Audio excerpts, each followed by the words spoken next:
Alright, in this video we're going to be going over some of the things you may not know about the basics of editing in Cube 2 Sauerbraten.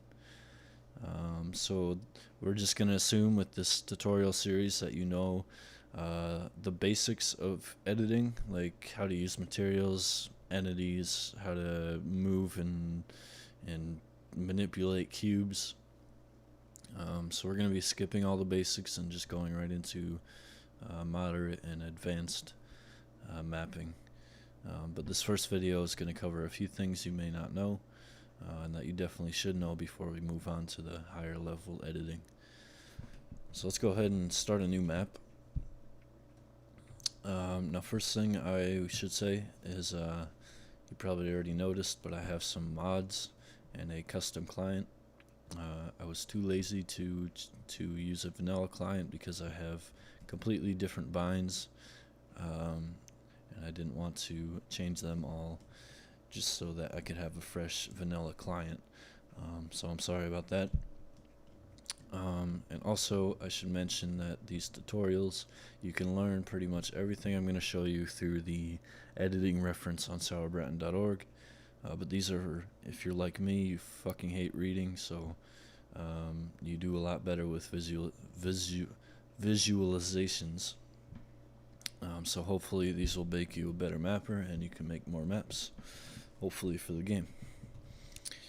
Alright, so the first thing I want to talk about is VAlpha. Alright, so you should know, or I assume you know, the material alpha. Alright, command is /alpha, and then you can press F3, which will open your materials menu, and you can choose alpha here. Now, you may not know that there are some commands, some texture commands that you can use with this material. And the command would be /VAlpha. And now any command that starts with a V is a texture command. And so this is actually going to apply to the texture and have nothing really to do with the material, except for the fact that you need the material there in order for this to really matter. So /VAlpha, and then there's two values.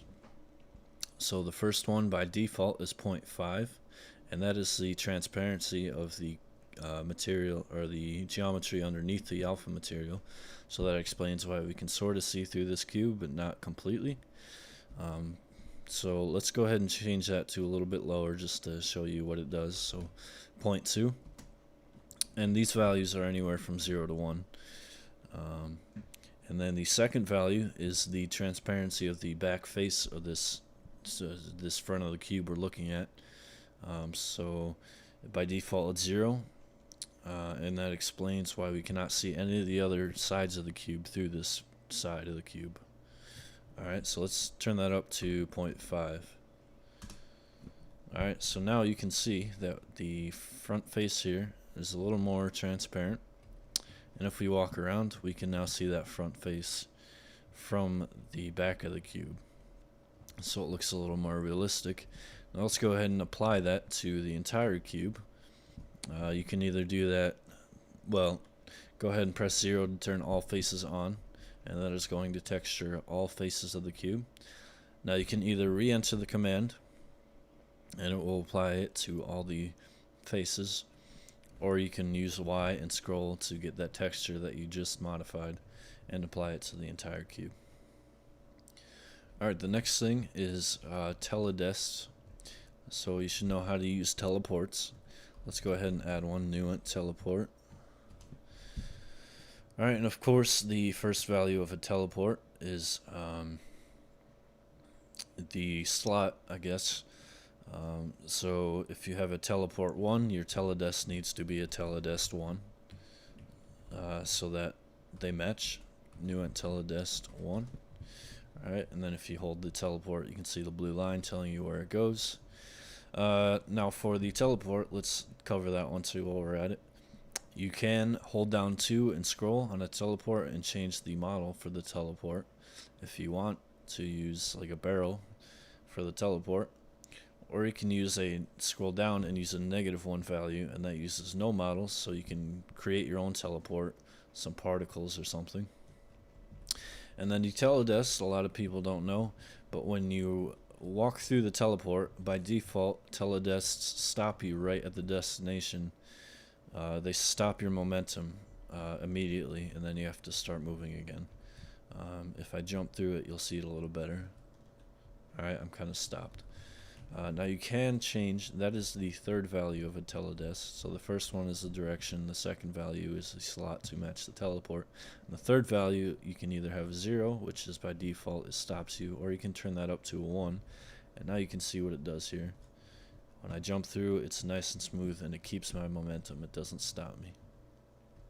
Alright, so I usually use those all the time, and I'm not sure why by default it's not like that. The only reason I can think of to use the momentum stopping teledest is if you have it right on the edge of a cliff here or something, and you don't want the player to jump through the teleport and jump right off the cliff. The next thing is the wonderful left click button. Alright, so when I first started mapping, I totally ignored this, and you might too, or you might not, but you can do some amazing things, and it makes editing a lot easier in many, many ways. So, say I have some geometry here. Most likely it's going to be like a bunch of details or something, not just one line of cubes. Now, if I want to move this around, obviously I hold shift and I move it around.